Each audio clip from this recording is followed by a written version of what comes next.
नमस्कार मंडळी, प्रभास किचनमध्ये पुन्हा तुम्हा सर्वांचं खूप खूप स्वागत आहे। आज आपण आपल्या मराठी सणांची शान असणारी पुरणपोळी बनवणार आहोत।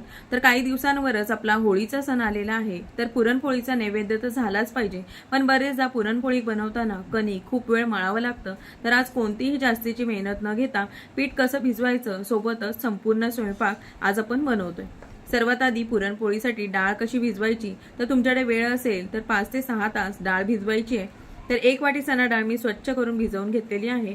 यातील पाणी काढून मी कुकरच्या डब्यामध्ये घालून शिजवून घेणार आहे। त्यासाठी डाळीच्या तिप्पट पाणी घालायचं, थोडंसं जास्त पाणी घालायचं कारण आपण याची कटाची आमटी बनवणार आहोत। तर पाव चमचा हळद आणि चवीनुसार मीठ यामध्ये घालायचं। चमचाभर तेल मी घातलेलं आहे, तर यामुळे डाळ अगदी मऊसूत शिजते। व्यवस्थित मिक्स करून आता मध्यम आचेवरती 4 ते 5 शिट्या मी करून घेतलेल्या आहेत। कुकर थंड झालाय, तर मी इथे डाळ शिजलेला डब्बा बाहेर काढून घेतलेला आहे। तर थंड झाल्यावर तुम्ही पाहू शकता डाळ किती छान अशी मऊसूत शिजलेली आहे। आता यातील सर्व पाणी आपण गाळणीने काढून घेणार आहोत।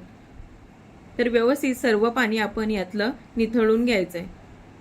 या पाण्याचा वापर आपण पुढे करणार आहोत।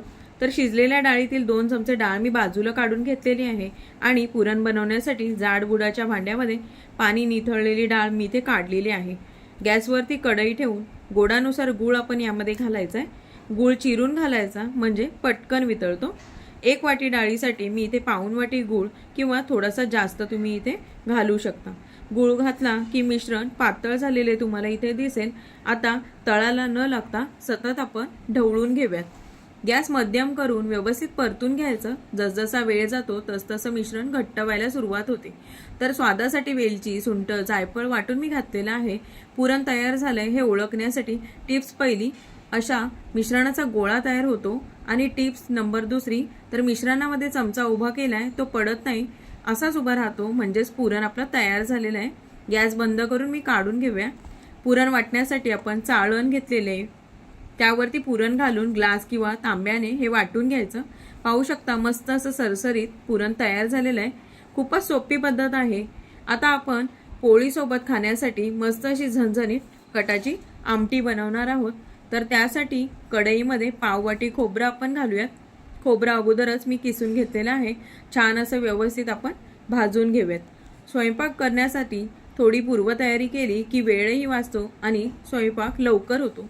खोबरे छान असे परतून घ्यायचे, तर याचा रंग तांबूस होईपर्यंत खरपूस भाजून घ्यायचं। एका प्लेटमध्ये आपण काढून घेऊयात। त्याच कढईमध्ये मी तेजपत्ता, लवंग, काळी मिरी, दालचिनी आणि वेलची, थोडेसे जिरे परतून घेतलेले आहेत, ते सुद्धा आपण एका प्लेटमध्ये काढून घेणार आहोत। तर यामुळे आमटीला मस्त असा स्वाद येतो। पुन्हा त्याच कढईमध्ये 2 मध्यम आकाराचे उभे चिरून घेतलेले कांदे आपण घालूयात आणि व्यवस्थित परतून घेऊयात। कांदा छान सोनेरी रंगापर्यंत परतायचा। 4 ते 5 लसूण पाकळ्या मी इथे घातल्यात। लसूण काड्या जाड असल्याने मी इथे कमी वापरल्यात, पण तुम्ही आवडीनुसार कमी जास्त करू शकता। चमचाभर तेल मी इथे घातलेलं आहे। कांदा व्यवस्थित परतून घ्यायचा। आता मसाला तयार झालाय, थंड व्हायला आपण ठेवून देऊयात। तोपर्यंत आपण पीठ मळायचं आहे। त्यासाठी पाऊण वाटी गव्हाचं पीठ आणि 2 चमचे मैदा मी घेतलाय। मैदा तुम्ही स्किप सुद्धा करू शकता। दोन्ही पीठं चाळून घेतलेली आहेत। यामध्ये चवीनुसार मीठ आणि थोडी हळद मी घातले, पण तुम्ही नाही घातली तरी सुद्धा चालेल। आता नेहमी मळतो तशीच कणिक मळून घ्यायची, जास्त सैलही करायची नाही आणि जास्त तेलही घालायचं नाही। कणिक मळून तयार झाले। आता एखाद्या कॉटनचा कापड ओला करून त्यात कणकेचा गोळा ठेवून गाठ बांधून घ्यायची। मळलेल्या भांड्यातच हा गोळा ठेवायचा आणि गोळा बुडेल इतकं पाणी आपण घालायचं आणि झाकण ठेवायचं। दुसरीकडे मसाला थंड झालेला आहे, पाहू शकता।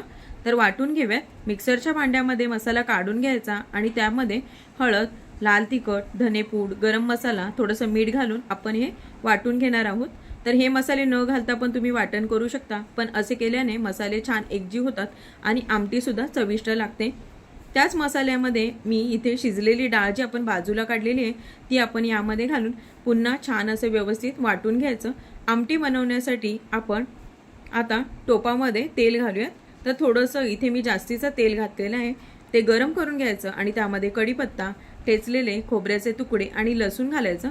खमंग अशी फोडणी तयार करायची। त्यामध्ये पुन्हा लाल तिखट, कांदा लसूण मसाला घालायचा। हे मसाले नसतील तर घरातील वापरातला मसाला तुम्ही घालू शकता। आता तेलामध्ये मसाले परतून घ्यायचे। छान असे तेल सुटेपर्यंत आपल्याला हे मसाले व्यवस्थित परतून घ्यायचे। आता यामध्ये आपण वाटलेले मिश्रण घालून घेणार आहोत.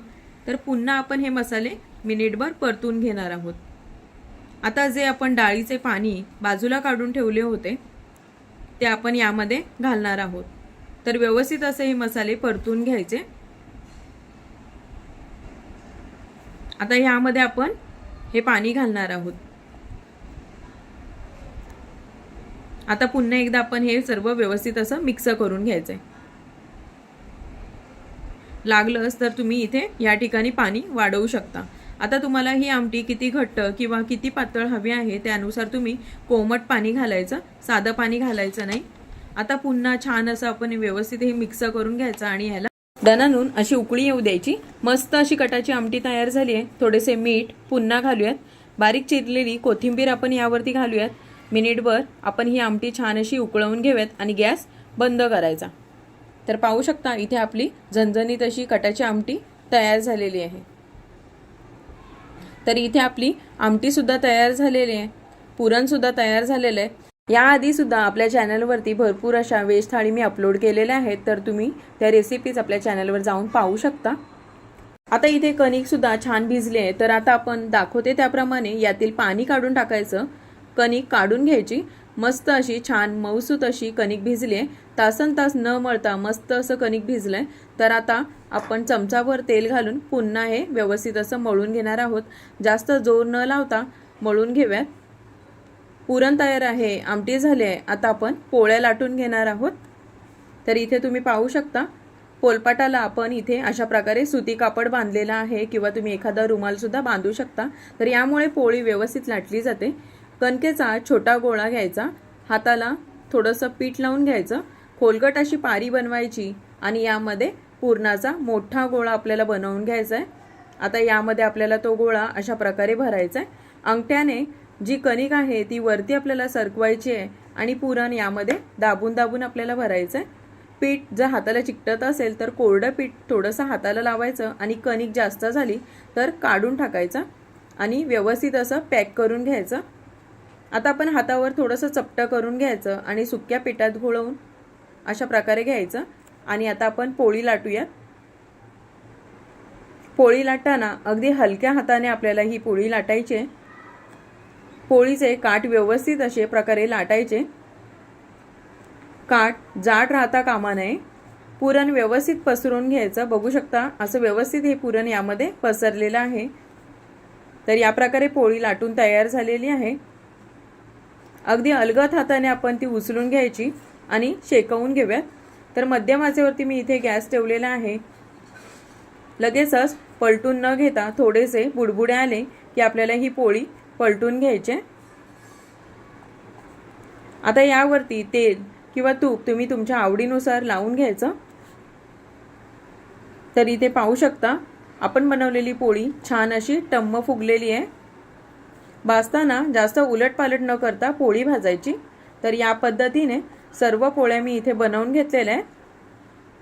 तर इथे आपल्या पुरणपोळ्या सुद्धा बनवून तयार झालेल्या आहेत.